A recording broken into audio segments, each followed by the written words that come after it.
ಆತ್ಮೀಯ ವಿದ್ಯಾರ್ಥಿಗಳೇ, ಈ ಒಂದು ವಿಡಿಯೋದಲ್ಲಿ ನಾವು ನಮ್ಮ ದಿನನಿತ್ಯ ಜೀವನದಲ್ಲಿ ನಡೆಯುವಂಥ ಸಂಭಾಷಣೆಗಳ ಬಗ್ಗೆ ಅಧ್ಯಯನ ಮಾಡೋಣ. ಡೈಲಾಗ್ಸ್ ಅಂದರೆ ಸಂಭಾಷಣೆಗಳು.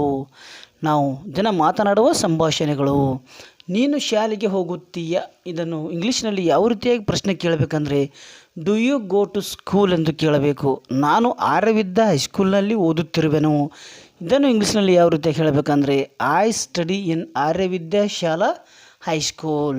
ಇಲ್ಲಿ ವಾಕ್ಯಗಳನ್ನು ಚೇಂಜ್ ಕೂಡ ಮಾಡಬಹುದು. ನಿಮ್ಮ ಹೈಸ್ಕೂಲ್ನಲ್ಲಿ ಎಷ್ಟು ಮಂದಿ ಶಿಕ್ಷಕರಿದ್ದಾರೆ? ಹೌ ಮೆನಿ, ಇದನ್ನು ಇಂಗ್ಲೀಷ್ನಲ್ಲಿ ಯಾವ ರೀತಿಯಾಗಿ ಹೇಳಬೇಕಂದ್ರೆ how many teachers are there in your high school. ನಿಮ್ಮ ಲೆಕ್ಚರರ್ ಹೆಸರೇನು? ನಿಮ್ಮ ಒಬ್ಬ ಲೆಕ್ಚರರ್ ಹೆಸರು ಏನು ಅಂತ ಕೇಳಿದ್ರೆ ಇದನ್ನು ಇಂಗ್ಲೀಷ್ನಾಗ ಯಾವ ರೀತಿಯಾಗಿ ಕೇಳಬೇಕಂದ್ರೆ what is the name of your lecturer.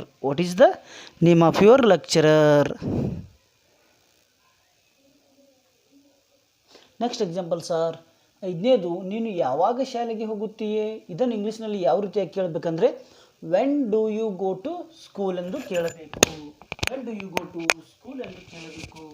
Next one is, ನಾನು ಬೆಳಿಗ್ಗೆ 9 ಗಂಟೆಗೆ ಶಾಲೆಗೆ ಹೋಗುತ್ತೇನೆ, ಇದನ್ನು ಇಂಗ್ಲೀಷ್ನಲ್ಲಿ ಯಾವ ರೀತಿಯಾಗಿ ಹೇಳಬೇಕಂದ್ರೆ I am going to school at 9 o'clock in the morning.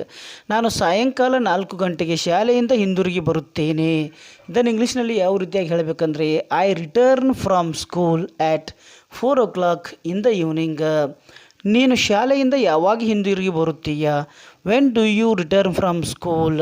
ನೀನು ಶಾಲೆಯಿಂದ ಬಂದ ನಂತರ ಏನು ಮಾಡುತ್ತೀಯೇ, ಮಕ್ಕಳಿಗೆ ಕೇಳಬೇಕಾದಂಥ ಒಂದು ಪ್ರಶ್ನೆ ಇದು. ನೀನು ಶಾಲೆಯಿಂದ ಬಂದ ನಂತರ ಏನು ಮಾಡ್ತೀಪ್ಪ ಅಂತ ಕೇಳಿದರೆ ಅದನ್ನು ಇಂಗ್ಲೀಷ್ನಲ್ಲಿ ಯಾವ ರೀತಿಯಾಗಿ ಕೇಳಬೇಕಂದ್ರೆ what do you do after you return from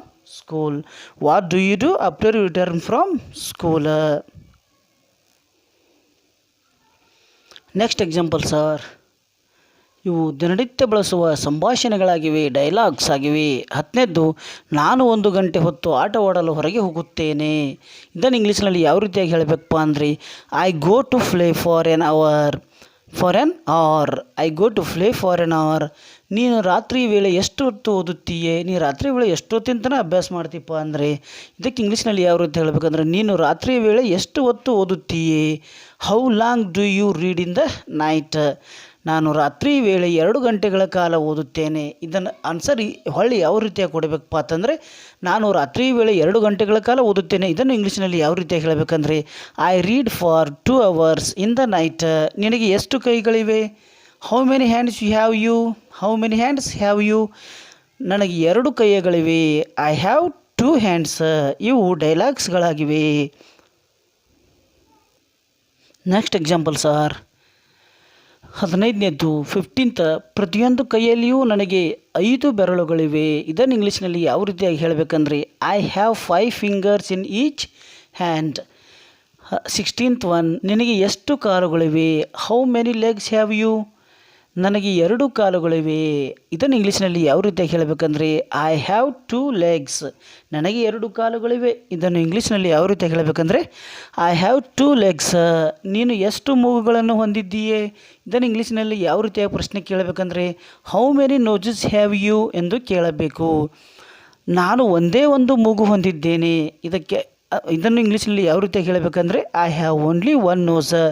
ನಿನಗೆ ಎಷ್ಟು ಬಾಯಿಗಳಿವೆ, ಇದನ್ನು ಇಂಗ್ಲೀಷ್ನಲ್ಲಿ ಯಾವ ರೀತಿಯಾಗಿ ಪ್ರಶ್ನೆ ಕೇಳಬೇಕಂದ್ರೆ how many mouths have you. ನಿನಗೆ ಎಷ್ಟು ಬಾಯಿಗಳಿವೆ, how many mouths have you. ಇವು ಏನಪ್ಪ ಅಂದ್ರೆ ಡೈಲಾಗ್ಸ್, ನಮ್ಮ ದೈನಂದಿನ ಜೀವನದಲ್ಲಿ ಬರುವಂಥ ಕೆಲವೊಂದಿಷ್ಟು ಮುಖ್ಯವಾದ ಡೈಲಾಗ್ಸ್ಗಳಿವೆ. ಇವು ಟೋಟಲ್ ನಾನು 20 ಡೈಲಾಗ್ಸ್ಗಳನ್ನು ಹೇಳಿದ್ದೇನೆ. ಮುಂದಿನ ಕ್ಲಾಸ್ನಲ್ಲಿ ಇನ್ನೂ ಹೆಚ್ಚಿನ ಡೈಲಾಗ್ಸ್ಗಳನ್ನು ನೋಡೋಣ. ಇವುಗಳನ್ನು ನಮ್ಮ ವಿದ್ಯಾರ್ಥಿಗಳೆಲ್ಲರೂ ಏನಪ್ಪ ಅಂದರೆ ನಮ್ಮ ಶಾಲೆ ವಿದ್ಯಾರ್ಥಿಗಳು ಇವುಗಳನ್ನು ನೋಟ್ಬುಕ್ನಲ್ಲಿ ಬರೆದುಕೊಳ್ಳಬೇಕು. ಇವು ದಿನನಿತ್ಯ ಬಳಸುವ ನಮ್ಮ ಜೀವನದಲ್ಲಿ ಬರುವ ಡೈಲಾಗ್ಸ್ಗಳಾಗಿವೆ. Thank you for watching.